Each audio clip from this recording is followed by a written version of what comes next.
जून जुलै महिन्यात आपण ज्या मखमलीची रोपं लावली होती तर त्या रोपांना आता छान फुलं आली आहेत आणि आज दसऱ्यानिमित्त मी त्यातलीच काही फुलं देवपूजेसाठी काढली आहेत आणि काही फुलं नव्याच्या पौर्णिमेला तोरणं बांधायला ठेवून दिली आहेत. आमच्या कोकणात काही घरांमध्ये देव हे बळी देऊन उठवले जातात. कुलदेवतेसमोर घरातल्या देवांसमोर कोंबड्याचा बळी देऊन मग ते उठवले जातात. आमच्या घरामध्ये देव बळीचे बसवले जात नाहीत. कोंबड्याऐवजी भेंडी कापून देव उठवले जातात. त्यानंतर मग देव थोडेसे हलवून त्यांची शास्त्रशुद्ध पद्धतीने पूजा केली जाते आणि त्या दिवशी बऱ्याच दिवसांनंतर देव इतके सुंदर दिसत होते. शाळेत असताना सरस्वती पूजन व्हायचं. पाटीवरती 4ची सरस्वती काढून न्यायचो किंवा कधीतरी सुन्यादादा सरस्वतीची मूर्तीसुद्धा पाटीवर त्या मूर्तीचं चित्र काढून द्यायचा आणि त्यावेळेला शाळेत जाऊन सरस्वती पूजन करायचो. पण शाळा सुटल्यानंतरही मी सरस्वती पूजन चालू ठेवलं. फक्त नंतर पाटीऐवजी अशा वहीवरती सरस्वतीचं चित्र काढून त्याची पूजा करते.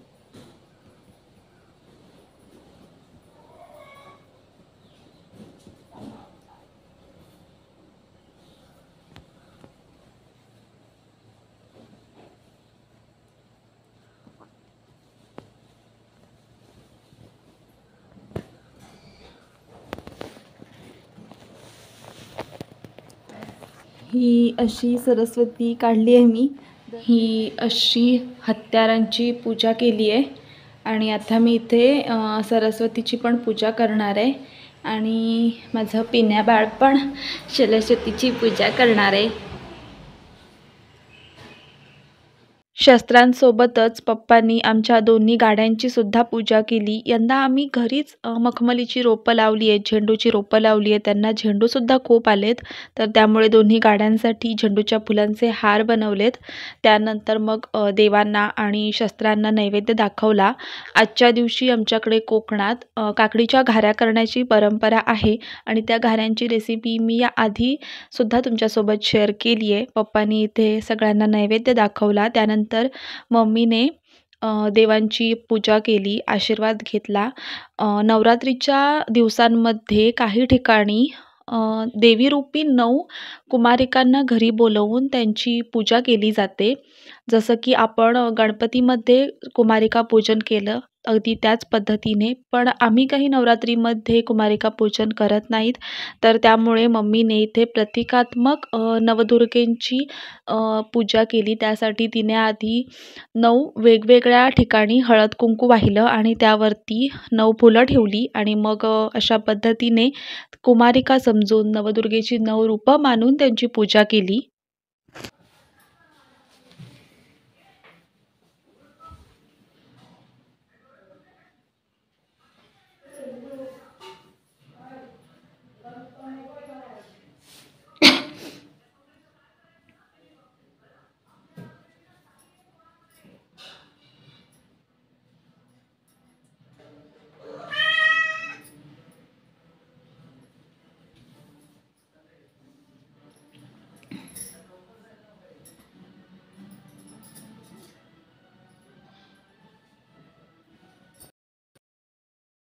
मम्मीने नवदुर्गेची पूजा केल्यानंतर मी सुद्धा त्यांची पूजा केली, आशीर्वाद घेतला.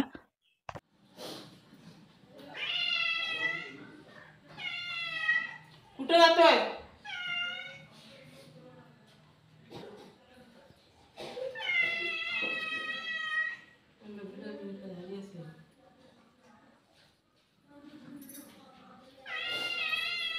जसं की मी तुम्हाला या आधीच्या बऱ्याच व्हिडिओमध्ये सांगितलं आहे की माणूस हा पूर्वीपासूनच निसर्गपूजक आहे आणि आमची कोकणी माणसं तर भात पेरताना जसा मुहूर्त पाहतात किंवा जसा एखादा चांगला दिवस ठरवतात, अगदी त्याच पद्धतीने पेरणीच्या वेळीसुद्धा एखादा चांगला मुहूर्त ठरवून एखादा चांगला दिवस बघूनच भाताला हात लावला जातो.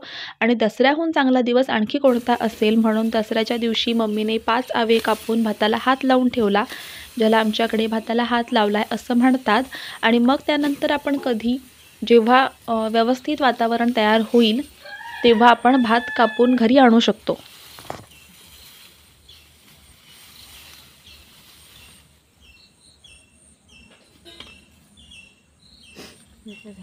सगळं.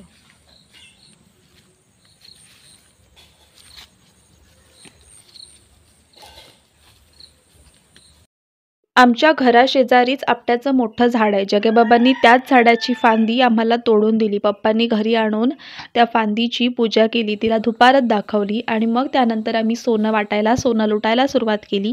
सगळ्यात आधी नेहमीप्रमाणे स्वामींना पहिलं पान दिलं, पहिलं सोनं दिलं आणि त्यांचे आशीर्वाद घेतले.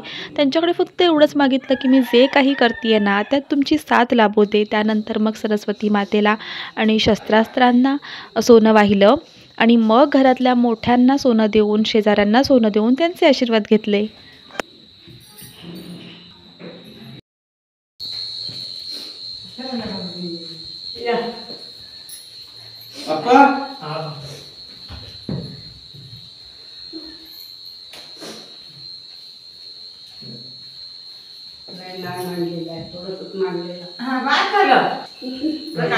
पावडर बिवडर हालत नाही राहिलं.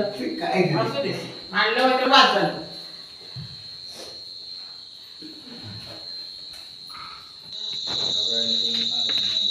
प्रेशर कशाला वाढला पण का टेन्शन घेतला त्याने भरपूर असू द्या आजचा दिवस.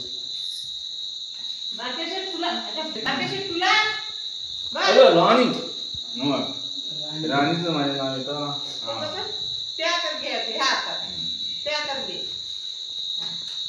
आमच्या देवळात जून सोना इकडं दे पाणी मला.